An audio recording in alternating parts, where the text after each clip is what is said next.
Hello everyone! It's me again, your Ate Mel, at welcome sa ating YouTube channel.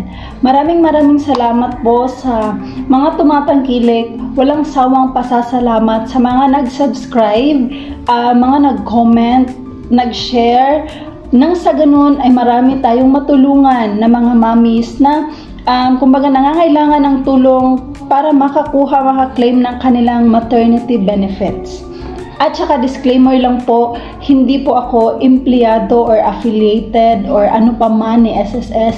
Ako lamang po ay isang ina na member din ni SSS na nagsishare ng aking mga karanasan at nagsishare ng aking munting kaalaman. Nang sa ganun ay marami talagang mga ina na matulungan at makaklaim ng kanilang benefits kasi malaking tulong talaga yan. At saka tayo din naman yung nagbabayad ng contribution natin monthly, so nararapat na makaklaim din tayo ng ating mga benepisyo.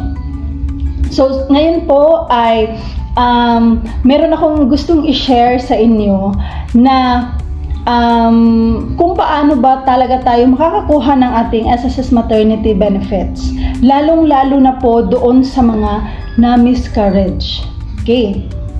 So, tapusin mo yung video nang sa ganun ay maliwanagan ka kung ano yung mga gagawin or mga posibleng gagawin o ng mga dapat meron ka na mga requirements. Okay? So, tara, pag-usapan natin. First po, kung nalaman natin na buntis po tayo,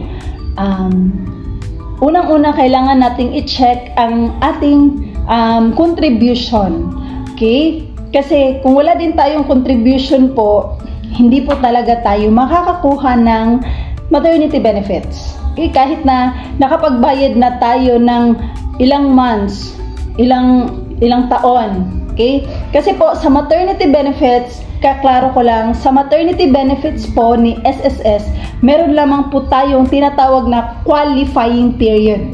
Okay, ito po ay 12 months before the semester of contingency, bago yung 6 months na panganganak po natin. Meron tayong backward tayo ng 12 months.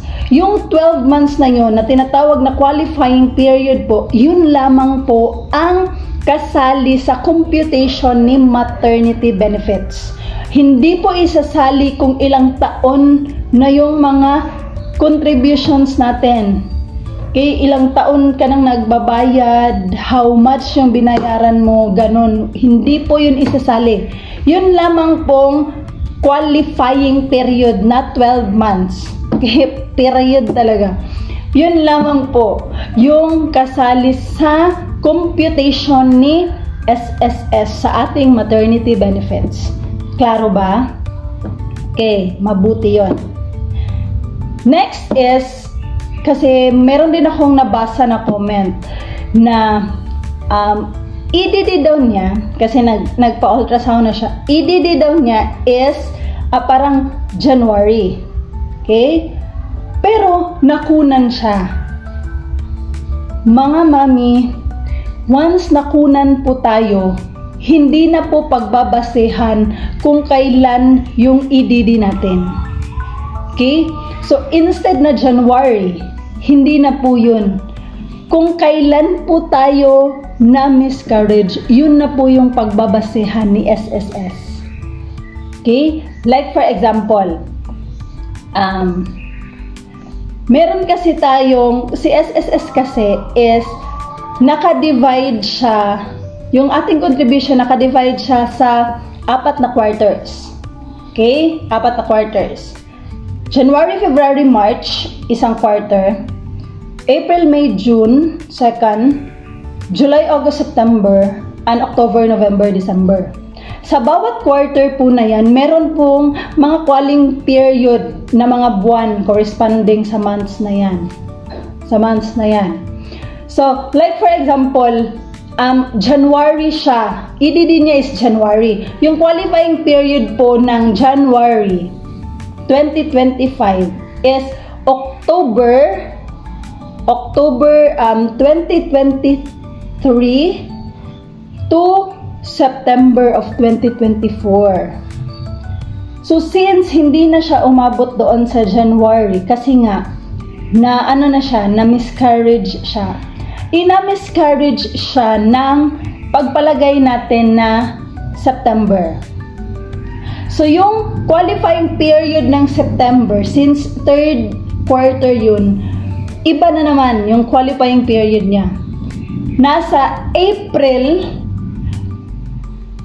of 2018 to March of 2024.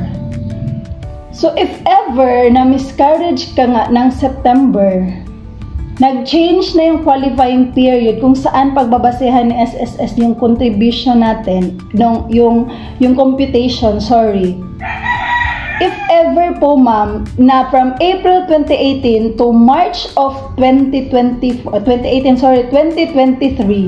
to March of 2024, kung wala po kayong at least 3 months, kasi sa SSS maternity benefits natin, at least 3 months na contribution within the qualifying period, may hulog tayo for us to qualify.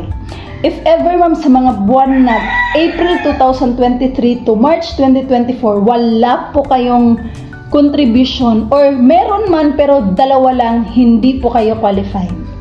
At saka ma'am, hindi po natin pwedeng bayaran kung tapos na ang quarter. Though, yung late payment, masasali siya as contribution, number of contribution, pero ma'am, hindi po kasali yon sa computation ni maternity benefits sa ating MATBIN. Okay? Sana po ay naliwanagan po kayo. Okay? Yung EDD kasi sa TVS natin, sa ultrasound natin, yun po yung delivery, expected date of delivery, kung kailan yung kapanganakan, kailan tayo manganganak, either normal or cesarean. Basta yung EDD na yung tinatawag. Okay? Pero once po na ma-miscarriage tayo, okay, maiiba na din. Hindi na yung EDD yung pagbabasehan. Okay? Sana po ay nasagot ko yung tanong na yan. Okay? So hopefully po meron kayong karagdagan na information at learning po about sa SSS maternity benefits.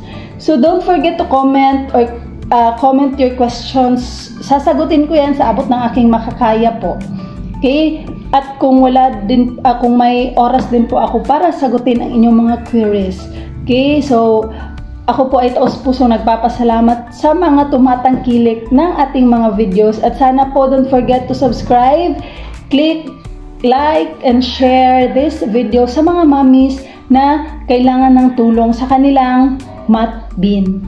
So don't forget to wear your beautiful smile kasi lahat tayo magaganda. Hanggang sa muli, paalam!